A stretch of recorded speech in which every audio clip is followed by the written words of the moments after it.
therefore serve as a bridge between the service providers and the beneficiaries.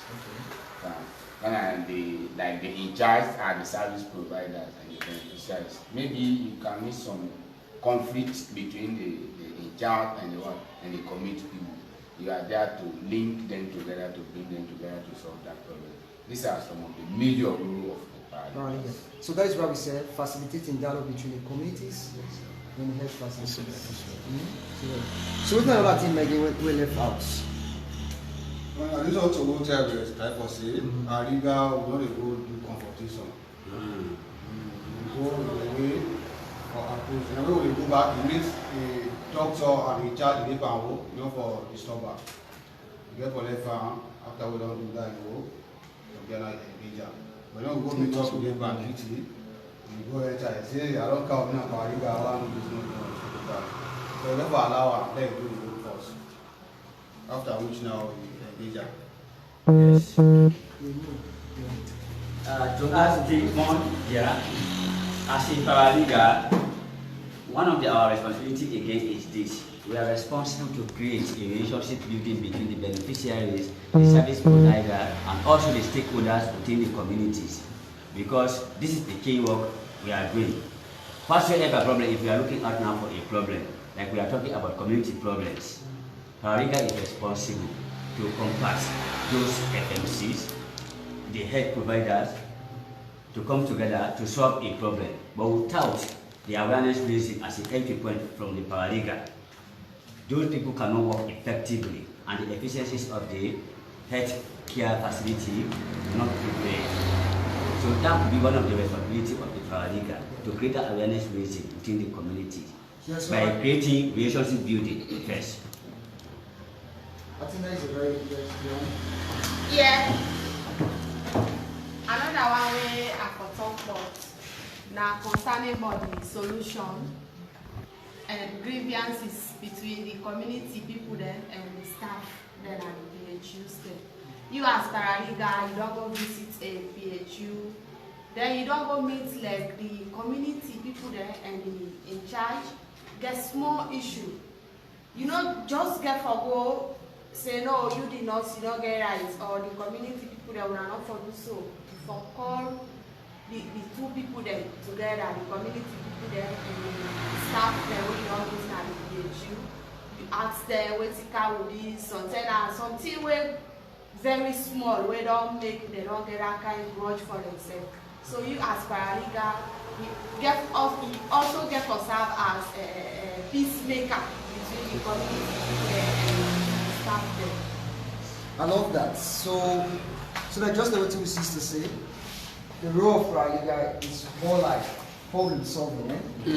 So you go to the community, like Samuel said, you should not be confrontational. You're not going to confront the health workers, but you're going to work with the people at the health facility to solve problems.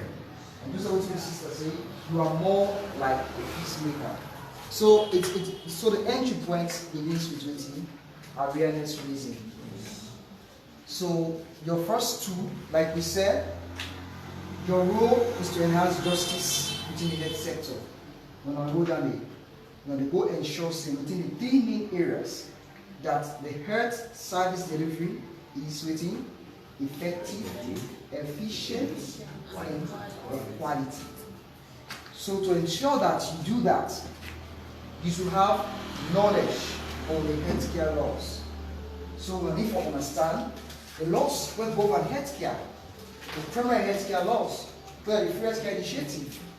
We need to know what are the laws, what are the contents of the law, and what are the opportunities where available, and who are the categories, the beneficiaries. When you have that knowledge of the law, you need to pass it on to communities. You need to teach community people, educate community people, and say, these are the laws where available, because when people don't know the law, then they go demand service. So that is why when you go to the PHU, you realize that the attendance rate is low. Maybe people don't even know, say, therefore come to that facility, you can get free service. Many times people don't go for get service because they think they for pay money. But when in fact the service is free, So your responsibility to ensure that you inform community that their right, the right of health is free. The category is the way to get free health care, the latent mothers and pregnant women, picking when they want to survive, and even as survivors and person with disability. These are the categories where they access for get free health care in any community. So your role is to ensure that these people are aware that when they go to these communities, they will get access to care. And then the next point you have to do is to what? Is to facilitate dialogue or communication. That is why you have the tool that you use as a paralegal. It's called a case intake form. This is a tool you use to understand the issues they were available at the PSU or the community health center. There are lots of issues they will be. So with your tool, you will understand either it's a community case or it's an individual case. Like I said, many times, most of the cases are individual. Some of them are community-based. So when a case is a community case, it requires you to organize what's called a compact meeting. Because a compact meeting means bringing various categories of communities and whether issues that affect. Like we said, for service delivery to be effective, it has to be written community driven. You don't be led by community people. You don't for bring other stakeholders, navigate the various authorities, bring them together and see how we will solve that case. Many times it can be an individual case. For example, if maybe the attitude of the nurse to that patient, they complain to you, say, the nurse are you to know good. You alone, you go for engage with that person and solve that problem. Yes. Or when I go see in charge, before you go educate people that was maybe the information session, you say they forget arrest. In that category, you bring the in charge, you talk to them, say, the law requires that you for provide free information to people who they can at the facility. You only for pay for one because government already pay you. When you inform the in charge, instead of know their roles and responsibility. Like we said, we have their roles, the roles of the CHW. We are going to look at these rules and then we end. But the last aspect of what we said dialogue, eh? Lead dialogue, and the last one is what? Is to pursue solution. Someone said, Aminata said, Robert Paralika, it's like a peacemaker. She's very correct. When complaints are brought to you, when you open every new case when you open, no say the purpose of opening a new case is to solve a problem. Is to solve a problem. So it doesn't matter what the case is, because when you go to the PSU, the problems are there and they are many. The challenges with the healthcare sector, especially in rural communities, where you'll be working, for example, in Italia or Confino or these issues are there and they are so much there. But it's one at a time. You guys are able to solve these issues. But the bottom line is to pursue what we call solutions. So we want you guys to bring up the solutions. When we see these solutions, then we will say yes, the healthcare service is what? It's efficient and effective. That is what we want to see. Yeah? So we want to end this session for now, and then we'll be coming out to look at the role of the FMCs and the role of the community health worker. And after that, we'll end. So do you have any question on the role of the paralegal? Does somebody want to say anything before we end this session? Is anything, are you not aware that you want to have clear understanding on? Are you still confused about your role? You want to, what is the thing that you want to bring up? Yes. Let her calm down. And there one very important thing where they happen in our community on this healthcare issue. We always monitor and see, say, the beneficiaries that they grow with, say, the quality of the medicine where they forget, then they give them. Then they grumble. Then they collect this money in their hand. Then they grumble. If they talk and going at home say, if we go safe today, pass no money, they go with money. And when they go, they go still give this money. When they can't, they grumble. But when he asks this beneficiary where they grumble, say, take the money and say, if you go help me, Lord, which they don't go do this, you go say, Lord, left her no more. But if they still grumble with them, that tendency of character, they still go on about that particular PhD. But in no way will go prove up or say yes, now this person and or this in charge and implementing this is the problem. That he grumble to it. But for say now they are specific for say now so the thing. Yes, so yes, I think say These are some of the challenges. Yes, sir. Secondly, back, it is rare that they take the medicine. Yes, and no water. They can go exhibit. Quickly, you can see the political influence is trying to overcome everything. So, this so, is the thing. so when you realize that, just the way you say, they will take the medicine, but the person they can't complain to you, instead of afraid for complaining to that person. There is no legal evidence. But you as a paralegal, you know that for doing if the person in pain identify the health center where that issue will go on. You as a paralegal, you don't even need, you don't need for correct the name or identity of the person. And anonymous. You need for keep an eye secret because you want to ensure say solve the problem at that level. So if anybody can report to you say, hey, now this health facility, the nurse and the thief drugs were meant for be free or they sell drugs.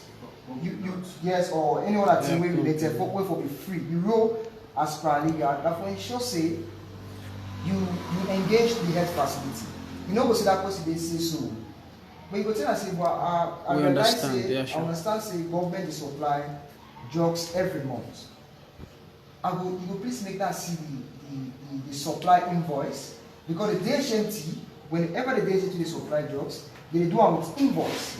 So they get record of the drugs that were supplied. So based on your insights, based on the record we are available at the health center, you go for look at the record, and then you will realize say yes, maybe they overuse small drugs or they tipper. So you can now engage the healthcare worker. You say, well, based on the data, you realize say why the data is so what happened? Then you will explain. So that then now you will begin a conversation with them. Then you begin for advice them. How you will ensure say use the drugs effectively so that the benefits will reach the beneficiaries that will come to the center. I think that one way. But if you take the, for example, if somebody can complain to you, then you go on radio, you begin, or you go on the agency, you name the person. That's you don't point the whole case. It's confrontational. Yeah, you don't confront. It is confrontational and you don't point the whole thing. So you have to ensure that in solving problems, you have to use dialogue. Talk with the person, let the person share challenges, make recommendations, and see how you could solve that issue. You get something for say? Yeah, like what you try for say that manifest or what you they go with. Sometimes we don't know really how this allocation of supplies of drugs was done. Whether they do it by population or by catchment or whatsoever. But most of the visitation we can meet drugs, enough drugs not killing. Not killing. Not killing. More especially the PHU around the border area. Okay, around the border community. Yeah, the border community. You know, some infiltrate from other countries like the Guinea and Liberia border. Then when you look at the Kisses locations, they are on the parallel. Crossing to Liberia is the Kissi dominated district. Crossing to Guinea is another Kissi dominated district. And there is that border relationship between them. So they can easily come in for treatment and get out at their own time. So most of the time we pay a visitation, there's always a lack of drugs in that issue. Okay, yes, so that is always the case. The issue of drug supply, it is always the case. Yes, sir. And many times we never face that issue. So we are going to find a solution. Yes, absolutely. Like where they talk about, like some village and they also villages and the beneficiaries they don't say free, they get free health care. Like the lactating mother, the children under 5, they don't know. They wouldn't go tell them say now yes, if you go now hospital, this and this now free for you, you na Beruma or you na Kumbra. They don't go there now. But the law they say where they go, either you go 1,000 or 1 complex before they see you or see you today. They wouldn't go there now, no say that they not free and that they don't know. Then we'll say now, no, this not the inside law, then they pay you. Because some PHUs that they will go. Now one person not more in there on the road, where they delay about 7 or 8. So if we tell that person say now no, I ain't waiting to pay you now, they on the road. The person say no, they on the road. How are they going to look like? Because I be don't come across that in Otuan. So what will be the ask that question there? The people then say they know they on the road. So I even decide for level the PHU. Because we go there at the end, you know they get nothing. Yes. So the other key issue back, The issues also for confronting us. Colombia is 2 issues: drug supply and payroll issue. Those issues, I've been telling us, there are certain issues the way they at community level, there are certain issues we want to solve at DHNT level. So when you come for DHNT meeting, when I can attend, when I can invite you as paralegal, then you're able to bring up these Some of these issues. because at day it will be solved. Because the DHNT therefore ensure say, what's not for work at the center, when you go normalize the system. And like, and these are the people where they can ask community for provide money for service delivery. And just the way you say, you are very correct, you cannot even solve that issue. In fact, it is more conflicting to solve. You don't able to solve that issue. So the best you can do, record them, and then when you come for the DHNT meeting, you bring out, you share with you share with paralegal secretary, and the paralegal secretary can share with the team in Freetown. And then we go for initiate a more broader engagement with the healthcare structure and stakeholders there. But at community level, these are cases where we're not going for solve, but when I can take record of them, and I can bring them up. But there are other cases that one I can solve. Yeah, and I can look for someone as well. So we want to end this session now. Yes, we want to close the session now, and then move.